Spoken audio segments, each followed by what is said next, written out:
जय हिंद दोस्तों, मैं हूं नीरज। स्वागत करता हूं आपका आपके अपने YouTube channel 4G study plus में। दोस्तों, इस वीडियो में बहुत ही प्यारा सा टॉपिक लेकर आए हैं जिसमें हम माध्य, माध्यिका, बहुलक, हरात्मक माध्य और गुणोत्तर माध्य बहुत ही आसान भाषा में सीखने वाले हैं। दोस्तों, जो चैनल पर पहली बार आए हैं वे चैनल को सब्सक्राइब करके बेल आइकॉन को भी दबा लें दोस्तों, क्योंकि ऐसे ही वीडियो हम प्रतिदिन आपके लिए लाते रहते हैं। तो बिना देर किए चलते हैं आज के प्रश्नों की तरफ।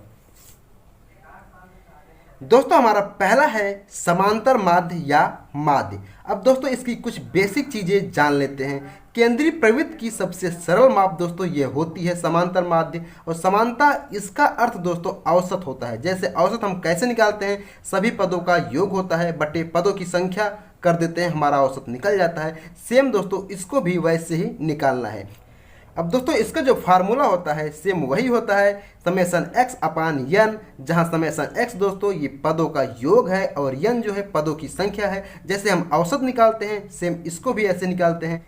अब दोस्तों एक प्रश्न लेते हैं और उसके माध्यम से समझते हैं। हमारा पहला प्रश्न है 2, 4, 6, 8 का समांतर माध्य क्या होगा।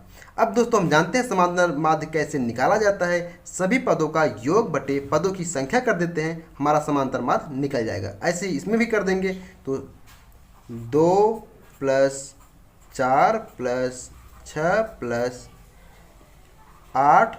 अब दोस्तों पदों की संख्या का योग हो गया यहाँ पे। अब पदों की संख्या कर देंगे। पदों की संख्या 1, 2, 3, 4, यहाँ पे 4 लिख देंगे। अब इसको आपस में काउंट कर लेना है तो 4, 2, 6, 6, 6, 12, 8, 20 हो जाएगा। 20/4 इसको काट देंगे, 4, 25, 20। यही दोस्तों 5 हमारा समांतर माध्य हो जाएगा। दोस्तों जैसे हम औसत निकालते हैं सेम हमें ऐसे इसमें भी करना है। सबसे पहले सभी पदों का योग करना है बटे पदों की संख्या, हमें गिन लेना है कितना उसमें पद है। जैसे कि इसमें 1, 2, 3, 4 पद हैं तो 4 से भाग दे देंगे। भाग देने के बाद जो हमारा आंसर आएगा दोस्तों वही हमारा समांतर माध्य हो जाएगा। अब दोस्तों इसी पे एक प्रश्न और करते हैं। दोस्तों अगला जो प्रश्न है वो है 8, 4, 6, 7 और 5 का माध्य क्या होगा। अब दोस्तों ऐसे हमको इसको भी कर लेना है। सबसे पहले इनको जोड़ लेना है। 8, 4 + 7 + 5। अब दोस्तों ये देखना है कितने यहाँ पे पद हैं तो 1, 2, 3, 4, 5 पद हैं तो 5 से भाग दे देंगे। अब दोस्तों इनको आपस में जोड़ लेना है। 8, 4 12 हो जाएगा और 12, 6 18 हो जाएगा। 18 और 7 25 हो जाएगा। 25, 5 30 हो जाएगा। तो यहाँ पे 30 लिख लेंगे। उसके बाद दोस्तों बटे 5 कर देंगे तो इसको हमें सॉल्व कर लेना है। 5 छक्का 30 हो जाएगा। यही दोस्तों 6 हमारा माध्य आ जाएगा। दोस्तों हमारा जो अगला है वो है मध्यिका। मध्यिका को हम कैसे निकालते हैं। दोस्तों मध्यिका का मतलब ही होता है मध्य। जो मध्यिका होता है वही हमारा मध्यिका होता है। दोस्तों इसमें 2 फार्मूला काम करता है। पहला, जब पदों की संख्या सम होती है तो वहाँ पे फार्मूला लगता है n/2वां पद प्लस कोष्टक में n/2 + 1 वां पद हो जाता है। अब पूरे का बटे 2 कर देते हैं दोस्तों। ये तब लगता है जब पदों की संख्या सम होती है। अब दोस्तों जब पदों की संख्या विषम होती है तब कौन सा फार्मूला लगेगा, तब लगेगा n + 1/2वां पद। बस आपका आंसर आ जाएगा। दोस्तों ये 2 फार्मूलों को आपको याद रखना है। जब पदों की संख्या सम होती है तो पहला वाला लगता है, जब पदों की संख्या विषम होती तो सेकंड वाला फार्मूला हमारा काम करता है। अब दोस्तों एक संख्या कोई लेते हैं, अब उसके माध्यम से हम समझते हैं। दोस्तों हमारा जो पहला प्रश्न है मध्यिका का वो है 5, 7, 15, 17, 9, 19, 11 और 17 की मध्यिका ज्ञात कीजिए। तो अब दोस्तों हमें सबसे पहले इसको आरोही क्रम में रखना है। तो आरोही क्रम का मतलब होता है बढ़ते क्रम में। अब दोस्तों फटाफट इसको हम आरोही क्रम में कर लेते हैं। तो सबसे छोटा इसमें दोस्तों 5 है, तो उसके बाद 7 है उससे बड़ा, फिर 9 है, 9 के बाद 11 है, 11 के बाद 15 हो जाएगा, 15 के बाद 17 हो जाएगा। दोस्तों यहाँ पे डबल बार 17 है तो डबल बार 17 यहाँ पे लिख देंगे। उसके बाद दोस्तों हो जाएगा हमारा लास्ट का 19। अब दोस्तों हमें काउंट करना है पदों की कितनी संख्या इसमें है। तो यहाँ पे 1 2 3 4 5 6 7 8। अब दोस्तों जो पदों की संख्या आ गई, पदों की जो संख्या आ गई दोस्तों वो 8 आ गई। 8 का मतलब दोस्तों हमारा सम आ गया। जब सम आ गया तो हमारा फार्मूला लगेगा, इसमें m बराबर हो जाएगा दोस्तों n/2वां पद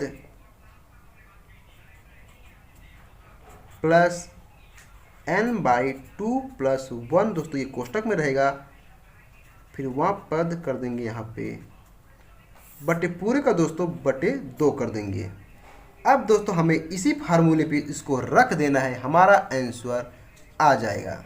यहाँ n की जगह पे कर देंगे 8/2 प्लस कर देंगे यहाँ पे 8/2 प्लस 1 बटे पूरे का 2 कर देंगे। अब दोस्तों जब इसको सॉल्व करेंगे तो यहाँ आ जाएगा चौथवा पद प्लस आ जाएगा 5वां पद बटे आ जाएगा 2। अब दोस्तों इसमें देखेंगे चौथा पद कौन सा है, तो यहाँ पे देखेंगे 4 7 9 11। 11 हमारा चौथा पद आ जाएगा, चौथा पद 11 यहाँ पे लिख देंगे प्लस 5वां पद दोस्तों हमारा जो हो जाएगा वो 15 आ जाएगा यहाँ पे, तो 15 यहाँ पे लिख लेंगे बटे 2 कर देंगे। अब दोस्तों 11 और 15 हो जाएगा 26/2, तो हमारा आंसर आ जाएगा 13। यही दोस्तों हमारा 13 आंसर हो जाएगा।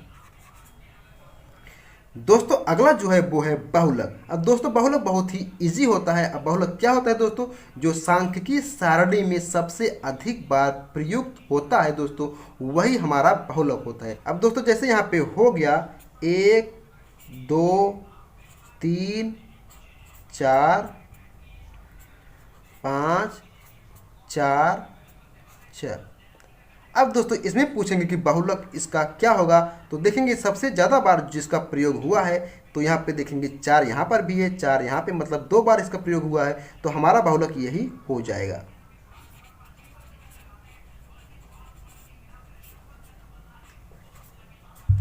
दोस्तों जिसकी संख्या सबसे अधिक बार होती है वही हमारा बहुलक होता है। जैसे दोस्तों कोई और लेते हैं, जैसे यहाँ पे हो गया 5 2 8 9 8 7 6 8। अगर दोस्तों इसमें पूछे बहुलक क्या होगा, तो आपको इसमें यह देखना है कि जो सबसे ज़्यादा बार जिस संख्या को लिया गया है वही हमारा बहुलक होता है। तो यहाँ पे 8 1, यहाँ पे 2, यहाँ पे 3 बार 8 को लिया गया है, यानी सबसे ज़्यादा बार 8 को लिया गया है, यही हमारा बहुलक हो जाएगा।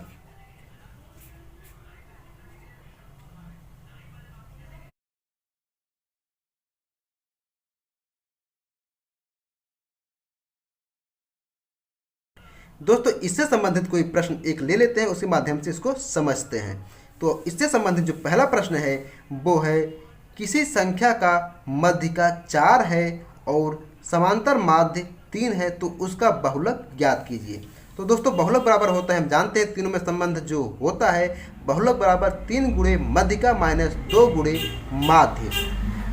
अब दोस्तों हमें 3 गुणे, अब यहाँ पे मध्यिका 4 दिया है तो 4 कर देंगे, माइनस 2 गुणे माध्य 3 दिया तो यहाँ पे 3 कर देंगे। इसको सॉल्व कर लेना है, हमारा आंसर आ जाएगा। दोस्तों जो अगला है वो है गुणोत्तर माध्य कैसे निकालते हैं। आपको एक फार्मूला दिख रहा होगा, अगर श्रेणी ए बी सी डी अगर इसी क्रम में है तो हमारा जो फार्मूला हो जाएगा वो हो जाएगा n√a गुणे b गुणे c, ऐसे ऐसे n तक। अब दोस्तों एक प्रश्न लेते हैं, उसके माध्यम से समझते हैं। इससे संबंधित दोस्तों जो हमारा पहला प्रश्न है वो है 9 और 4 का गुणोत्तर माध्य क्या होगा। जी हाँ दोस्तों, 9 और 4 का गुणोत्तर माध्य क्या होगा। अब दोस्तों इसको हमें फार्मूले में रख देना है, अंडर रूट यहाँ पे 2 बार है तो यहाँ पे 2 लिख देंगे और 9 गुणे 4 को आपस में गुणा कर लेंगे, तो यहाँ पे हो जाएगा अंडर रूट 9 चौका 36 हो जाएगा दोस्तों। अब इसको करने से बाहर निकालेंगे तो यहाँ पे 6 आ जाएगा, यही दोस्तों हमारा आंसर हो जाएगा। अब दोस्तों एक प्रश्न और लेते हैं। दोस्तों अगला जो प्रश्न है वो है 2 8 और 4 का गुणोत्तर माध्य क्या होगा। अब दोस्तों हमें यहाँ पे 2 8 और 4 1 2 3 बार है तो यहाँ पे हो जाएगा इसका यहाँ पे 3 लिख देंगे तो 2 गुणे 8 गुणे 4 इस तरह से कर देंगे। अब दोस्तों इसको हमें सॉल्व कर लेना है।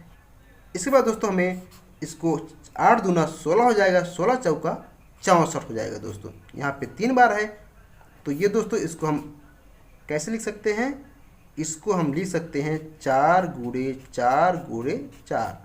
अब दोस्तों यहाँ पे 3 है तो यहाँ पे अगर 3 बार रहेगा तो उसमें 1 बाहर आ जाता है तो यहाँ पे हो जाएगा 4। यही दोस्तों हमारा आंसर हो जाएगा।